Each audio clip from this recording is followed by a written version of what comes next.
Tech Co, le grand live du numérique sur BFM Business.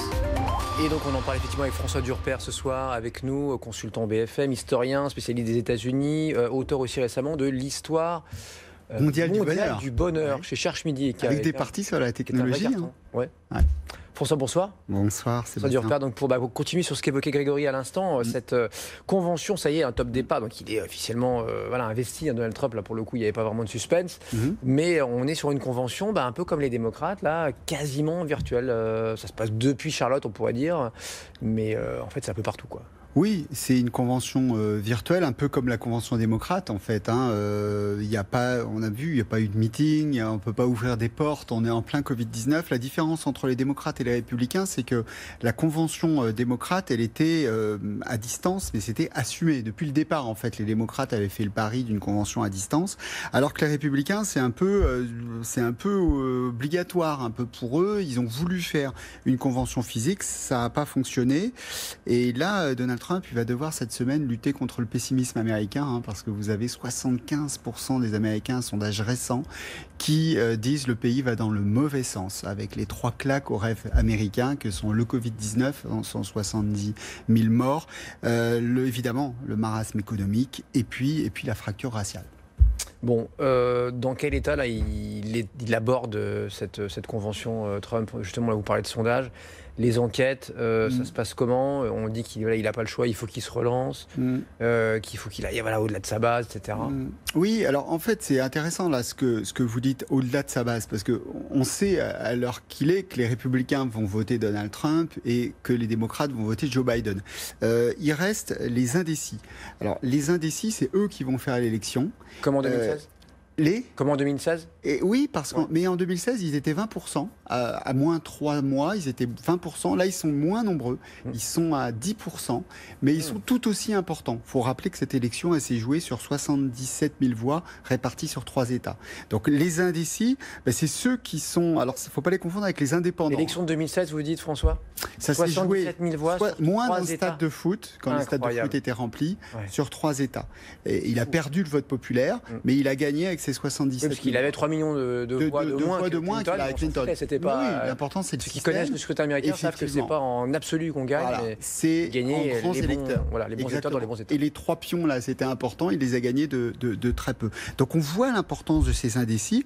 Les indécis, c'est la moitié d'indépendants, la moitié de démocrates et de républicains. Ce sont des gens qui disent « j'aime pas trop Joe Biden, j'aime pas trop non plus Donald Trump ». Ils votent un peu de manière négative, qui est le moins mauvais des présidents. Et là, on va voir cette semaine ce que va répondre Donald Trump à ces indécis. Est-ce qu'il va jouer sa personnalité explosive, sa personnalité polarisante, qui lui sert à maintenir sa base, mais qui est peut-être pas très efficace sur les indécis, ou est-ce qu'il va jouer plutôt le président apaisé qui doit rester en place? Et puis il y a une troisième chose, c'est que peut-être on est en train de parler de Biden et de Trump, mais que ni Biden ni Trump n'ont en main le résultat de l'élection. Le résultat de l'élection sera peut-être les événements à venir. Le marché boursier, est-ce qu'il va rester en l'état, le marché du travail, il est au le plus haut, vaccin. Il faut rappeler, c'est fou. Ce marché est au plus haut. Il est alors qu'on connaît la pire crise depuis la pire crise sur l'ère moderne. C'est un paradoxe absolu. Est-ce que les nouveaux cas de Covid-19, est-ce que ça va diminuer, est-ce que ça va augmenter, est-ce qu'il va y avoir un vaccin? Vous voyez, tous ces éléments-là qui fait qu'aux États-Unis, on dit souvent, il y a une surprise dans le dernier mois. Vous vous rappelez, en 2016, il y a eu la surprise de l'annonce d'une enquête du FBI sur les emails d'Hillary Clinton, et patatras, Hillary Clinton est passée d'ultra favorite à un candidat beaucoup plus fragile. Donc on attend cette fameuse surprise qui peut venir en août, mais qui vraisemblablement viendra en septembre et en octobre. Quels sont les derniers éléments de la campagne? Et en particulier, il y a un élément qui est positif pour Donald Trump, c'est peut-être qu'il ne peut pas aller plus bas dans la piscine. C'est que sur le front du Covid-19, on peut avoir que de bonnes nouvelles. Depuis un mois, les cas diminuent jour après jour. Voilà, ça commence à s'améliorer. Et puis sur le marché de l'emploi aussi, l'économie, c'est une reprise qui va être un peu lente. La reprise en V, vous êtes mieux placé que moi pour savoir que là, on l'oublie un peu. On le voit de moins en moins. Mais en tout cas, reprise un peu lente. Et peut-être que la dernière impression est souvent la bonne pour ces fameux 10% d'indécis qui vont se dire « oh, ça va un peu mieux, donc on ne change pas ». Il faut rappeler qu'il n'y a que 3 présidents qui n'ont pas été réélus depuis 1912. Bon, on verra si c'est le 4e. Restons, on est dans Tech & Co, vous le savez, François, sur cette campagne, et si elle se jouait pour la première fois sur nos smartphones. C'est-à-dire que vous me voyez venir, on avait beaucoup parlé du rôle de Facebook dans la précédente, l'affaire Cambridge Analytica, etc. Mais là, par définition, notre correspondante, Sabrina, elle ne pourra pas revenir au Nasdaq avant 2021.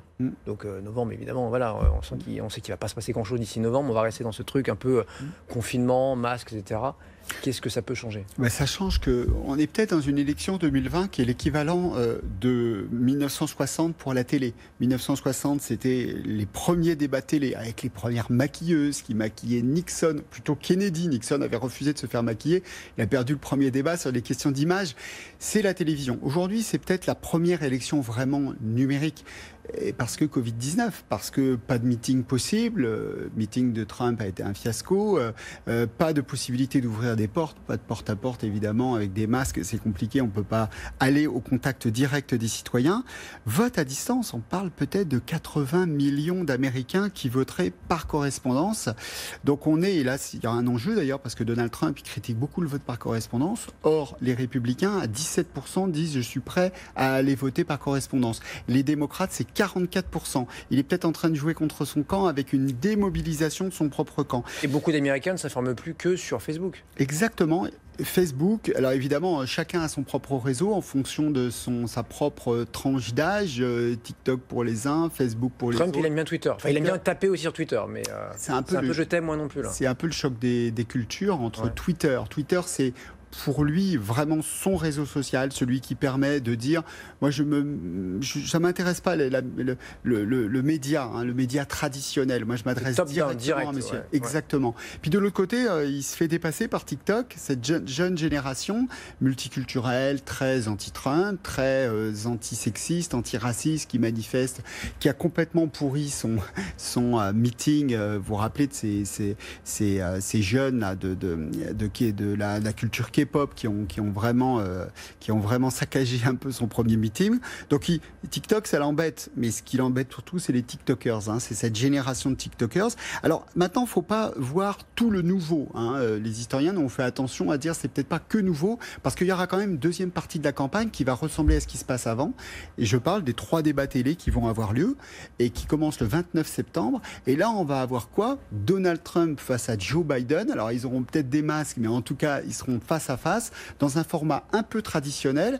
Et là, c'est peut-être pas forcément une bonne nouvelle pour Joe Biden. Joe Biden est très en tête, donc tout ce qui peut se passer va du côté de Donald Trump. Pourquoi ? Parce qu'on dit qu'il est gaffeur, et puis il a moins cette expérience-là, ces 3 débats télévisés. Donald Trump, il sait exactement de quoi il retourne. Il a battu Hillary Clinton sur ce terrain-là la dernière fois. Donc peut-être qu'on aura une deuxième partie de campagne un tout petit peu plus classique. Merci beaucoup François du repère avec nous ce soir. Merci sur BFM Business. On est là tous les soirs. C'est la rentrée aussi de Tech & Co et ça démarre à 20h.